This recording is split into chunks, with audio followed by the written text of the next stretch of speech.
superb traditional kuih this month for September. Amongst Sri Muka kuih lapis, there comes this called Koleh Kacang.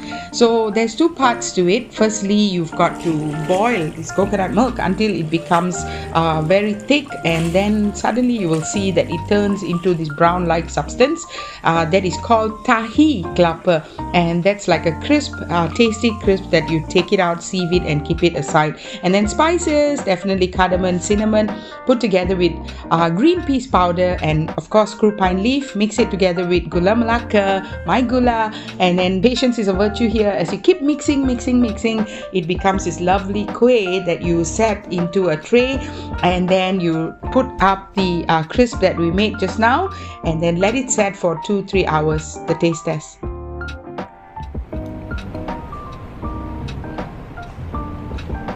So good. Tastes good, right? Yummy in my tummy.